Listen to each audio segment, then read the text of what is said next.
ॐ भूर्भुवः स्वः तत्सवितुर्वरेण्यं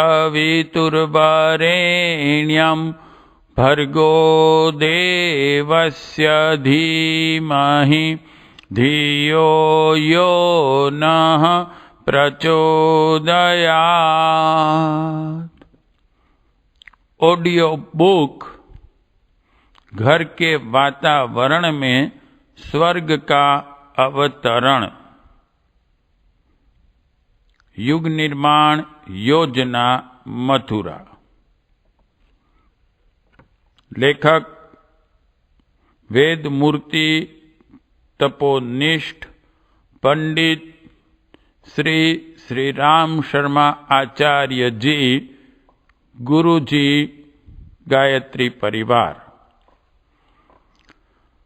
प्रकाशक युग निर्माण योजना विस्तार ट्रस्ट, गायत्री तपोभूमि मथुरा।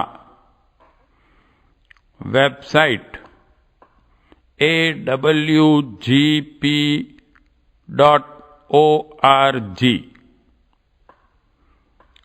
पुनर्मुद्रित सन 2010। मूल्य 9 रुपये। प्रकाशक युग निर्माण योजना विस्तार ट्रस्ट, गायत्री तपोभूमि मथुरा 3। लेखक वेद मूर्ति तपोनिष्ठ पंडित श्री श्री राम शर्मा आचार्य जी, गुरु जी, गायत्री परिवार। सर्वाधिकार सुरक्षित। मुद्रक युग निर्माण योजना प्रेस, गायत्री तपोभूमि मथुरा 3। चैप्टर 1। घर गृहस्थी माया झाल या साधना भूमि। भारतीय संस्कृति में पारिवारिक जीवन को एक उच्च स्तरीय योगाभ्यास कहा है। योग साधना का अर्थ है अपने सीमित और संकुचित अहम को असीम और विराट चेतना से एकाकार कर देना। गृहस्थाश्रम सीमित से असीम की ओर अग्रसर होने के लिए क्रमशः आगे बढ़ने का अभ्यास करने के लिए ऋषि प्रणीत एक प्रयोगशाला है। प्राचीन काल में अधिकांश ऋषि विवाहित ही होते थे। आश्रमों में ऋषि मुनि ऋषि कुमारों को पढ़ाते थे तो उनकी पत्नियां ऋषि कन्याओं को शिक्षा देती थी। हमारी संस्कृति के अनुसार विवाह एक पवित्र बंधन और प्रत्येक मनुष्य के लिए आवश्यक धर्म कृत्य है। इस धर्म कृत्य को संपन्न करते हुए ही कोई व्यक्ति अपने अहम का विस्तार आरंभ कर सकता था और परिवार के अन्य सदस्यों तक अपनी आत्म भावना की परिधि को व्यापक बनाता था। स्वाभाविक ही है कि विवाह के उपरांत पुरुष या स्त्री की आत्मीयता का क्षेत्र और व्यापक बन जाता है तथा उसमें स्त्री, पति, संतान, स्वजन, सगे संबंधी, पड़ोसी और घर के पशु पक्षी तक सम्मिलित हो जाते हैं। इस प्रकार विवाहित स्त्री या पुरुष यदि विवाह बंधन के कर्म को समझें तो क्रमशः अपनी उन्नति की ओर बढ़ते चलते हैं। दूसरों के लिए अपने को भूल जाने की, अपने स्वार्थों को कम करने तथा परिजनों की हित चिंता को महत्व देने की अभ्यास साधना से ही गृहस्थ साधक आगे बढ़ सकते हैं और शयने हैं तुच्छता को महानता में संकीर्णता को उदारता में परिणत करते चल सकते हैं। भारतीय मनीषियों ने विवाह जैसे पवित्र धर्म कृत्य से और भी कई महान उद्देश्यों की पूर्ति की कल्पना की थी। मानव प्रकृति की उद्दाम प्रवृत्तियों को संयमित करने, प्रकृति द्वारा आयोजित सृष्टि क्रम के विस्तार को सुव्यवस्थित रूप देने, समाज में स्वस्थ वातावरण बनाने तथा सुयोग्य नागरिकों का निर्माण करने जैसे प्रयोजन भी इस धर्म कृत्य के साथ जोड़ रखे थे।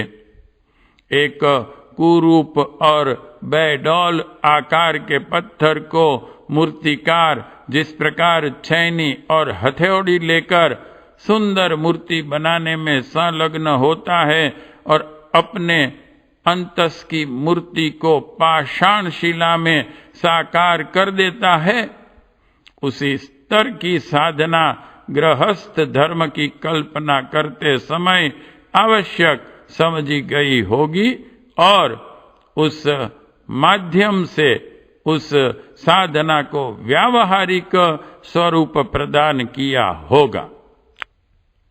प्रकृति के उद्दाम आवेगों को संयत करने का उपाय भी इसी प्रकार किया गया, जिनका निर्बाध प्रगटीकरण मनुष्य को पशु और असभ्य जंगली बना सकता है। उन आवेगों के साथ ही परिष्कार और शोधन की छैनी चलाकर मनुष्य की असंस्कृत चेतना को सुंदर आकार भी देने का सहज क्रम बनाया गया। अन्य साधनाओं में लगे साधकों में अहंकार का भाव भी जल्दी आ सकता है, परंतु गृहस्थ एक ऐसा योगाभ्यास है जिसमें सब कुछ सहज ढंग से चलता रहता है और साधक निरहंकार होकर अपने पत्नी, बच्चों, स्वजन, संबंधियों में अपनी आत्मा का दर्शन करता रहता है। संभवतः इसी कारण मनीषियों ने गृहस्थाश्रम को चारों आश्रमों से महत्वपूर्ण और उनका मुख्य केंद्र बनाया। महर्षि वशिष्ठ कहते हैं, गृहस्थ ही वास्तविक रूप से यज्ञ करते हैं, गृहस्थ ही वास्तविक तपस्वी हैं। इसलिए चारों आश्रमों में गृहस्थाश्रम ही सबका शीर मौर है। आधुनिक विचार के कई व्यक्ति विवाह को मात्र वासना पूर्ति का साधन ही मानते हैं। यह भोग प्रधान मान्यताओं की देन है।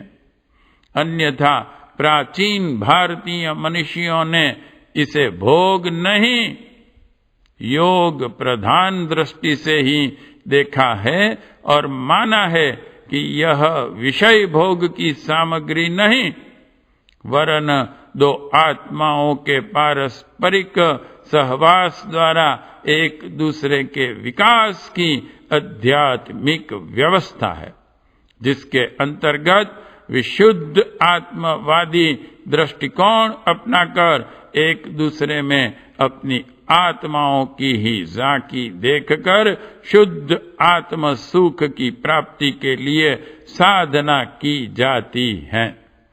मनीषियों ने इसे प्रेम और पुण्य का पवित्र प्रसाद तथा वात्सल्य और त्याग की लीला भूमि बताया है। इसे आत्मिक उत्कर्ष को प्राप्त करने वाली शांति कुटीर निरूपित किया है।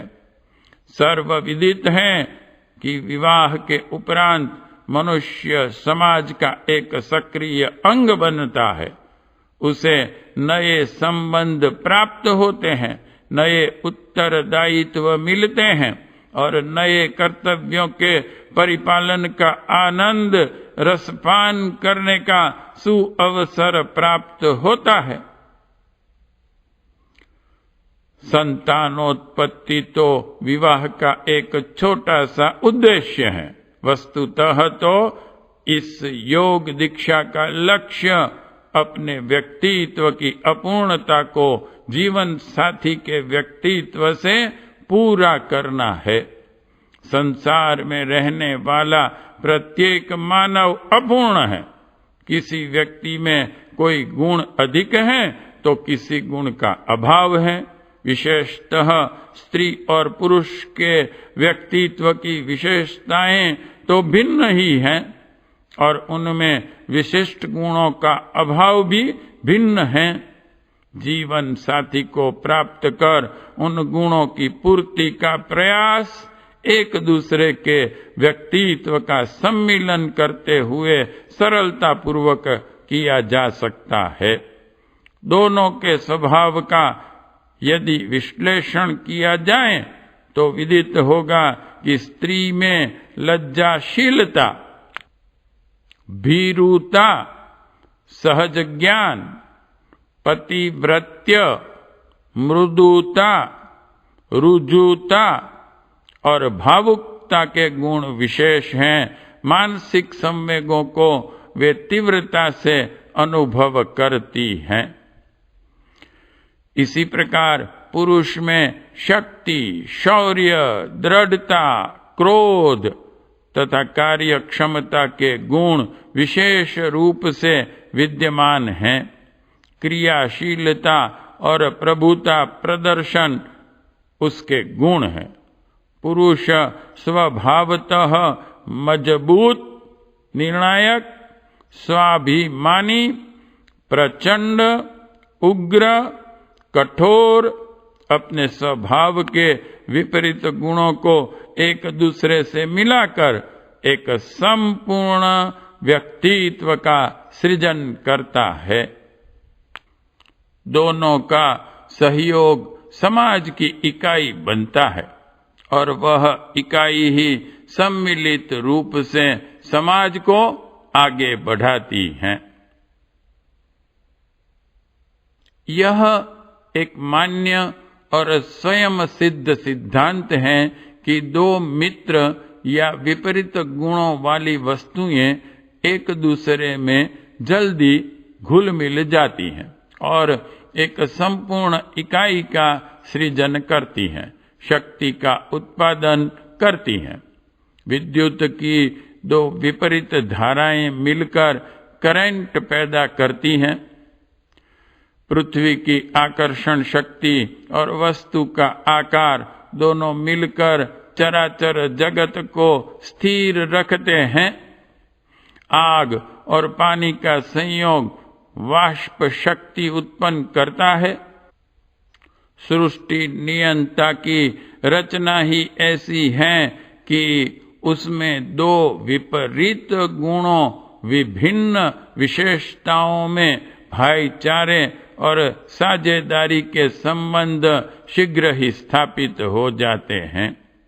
स्त्री और पुरुष के चारित्रिक, स्वभावगत, व्यक्तित्व की और शरीर की भिन्न भिन्न विशेषताएं एक दूसरे से आबद्ध होकर संपूर्ण मनुष्य की सर्जना करती हैं। यदि व्यक्तित्व के समग्र विकास की अपेक्षा कर दाम्पत्य जीवन को क्षुद्र प्राकृतिक आवेगों तक ही सीमित रहने दिया जाए तो गृहस्थाश्रम की सारी महिमा, गरिमा नष्ट होकर रह जाती है। लौकिक भाषा में यदि गृहस्थ धर्म का मूल्यांकन किया जाए तो यही प्रतीत होता होगा कि गृहस्थी स्त्री और पुरुष का सम्मिलित साधना क्षेत्र है। कहा भी गया है कि गृहस्थी की तुलना साझे की दुकान से की जाती है। इसके दो साझीदार हैं, स्त्री और पुरुष। साझे की दुकान तभी सफल होती है जबकि साझेदार एक दूसरे के स्वभाव, प्रकृति, गुण, दोष, आवश्यकता और विशेषता को समझते हों। एक दूसरे का संपर्क और अपने साथी के स्वभाव से अवगत न होने के कारण साझे की दुकान जिस प्रकार चलना मुश्किल हो जाती है, उसी प्रकार पति पत्नी एक दूसरे को समझकर अपने व्यवहार की रीति नीति निर्धारित न करें तो कलह, विग्रह और क्षति जैसे अनर्थ ही उत्पन्न होंगे।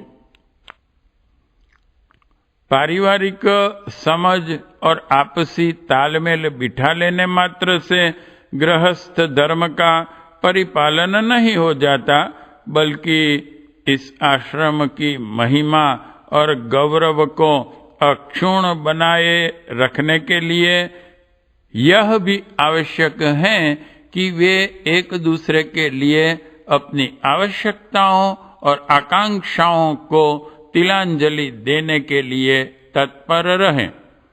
सफल दाम्पत्य जीने वाले महापुरुषों के पारिवारिक जीवन का यदि अध्ययन किया जाए तो विदित होगा कि वे अपने जीवन साथी को सुख और शांति देने के लिए अपने स्वार्थों को, अपनी इच्छाओं को बलिदान करने की नीति अपनाते रहे हैं। स्वार्थ त्याग और जीवन साथी की हित चिंता में संलग्न रहते हुए ही औरों के लिए भी त्याग करने की भावना का विकास होता है। कहना न होगा कि इस दिशा में जो जितनी ही प्रगति कर जाता है वह उतने ही अंशों में महान बन जाता है। महानता का यही अर्थ है कि अपने संकुचित और क्षुद्र स्वार्थों को महान बनाना, उनका क्षेत्र व्यापक विस्तृत करना।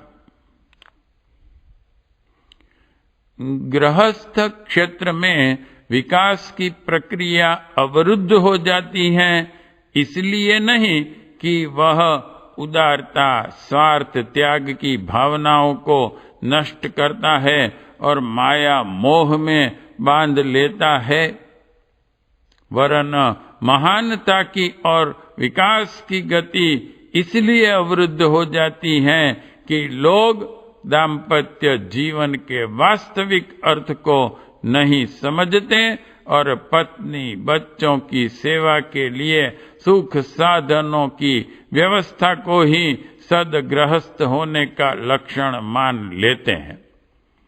इस रीति नीति को अपनाने वाले व्यक्तियों की परिवार के संबंध में स्पष्ट मान्यता यही होती है कि पति पत्नी, बच्चे और माता पिता एक स्थान पर रहें, साथ साथ खाएं पिएं और एक दूसरे की सुख दुख में मदद करें। परिवार का भरण पोषण कर लेने भर ही उनकी दृष्टि में पारिवारिक कर्तव्यों का निर्वाह हो जाता है। यह मान्यता पूर्णतया भ्रांतिपूर्ण है। थोड़े से लोगों के एक साथ रहने, साथ साथ खाने पीने और आपस में उठने बैठने से ही परिवार नहीं बन जाता। साथ साथ रहना ही परिवार कहलाता हो तो होटलों और धर्मशालाओं में कई व्यक्ति एक साथ रहते हैं, वहां एक साथ एक हॉल में खाते हैं। इसलिए होटल और धर्मशालाओं को ईंट चूने से बने मकान में रहने वाले कुछ व्यक्तियों के परिवार से बढ़िया परिवार कहना चाहिए। परिवार के संबंधों में अपनी मान्यता यह होनी चाहिए कि घर की ईंटें ही परिवार नहीं है। किसी परिवार के आधे लोग भले ही भिन्न भिन्न देशों में रहें, हम उन्हें एक आदर्श परिवार कह सकते हैं यदि उनके सदस्यों में परस्पर प्रेम, सहानुभूति और संवेदना के सूत्र संबंध हों। पारिवारिक जीवन का प्राण ही प्रेम और परंपरा का सद्भाव है। यदि परिवार में सभी सदस्य परस्पर सद्भाव संपन्न हो, आपस में एक दूसरे के प्रति सच्ची सहानुभूति रखते हो, सौजन्यता, बलिदान और सेवा की वृत्ति हो, तो ही वह परिवार आदर्श हो सकता है। परिवार साम्राज्य में इन आदर्शों की स्थापना पति और पत्नी के सम्मिलित प्रयासों द्वारा ही हो सकती है, क्योंकि वह परिवार साम्राज्य के शासक और शासिका है। इन आदर्शों की स्थापना स्वयं अपने जीवन में की जाए तो कौन कह सकता है कि घर गृहस्थी माया जाल है, बल्कि वह तो मोक्ष की, आत्म विकास की और आत्म कल्याण की सहज साध्य साधन है। आश्रम व्यवस्था का निर्धारण आत्म विकास की ही दृष्टि से किया गया था और उसमें गृहस्थाश्रम का विशिष्ट स्थान सदा से रहा है। चैप्टर 1 समाप्त।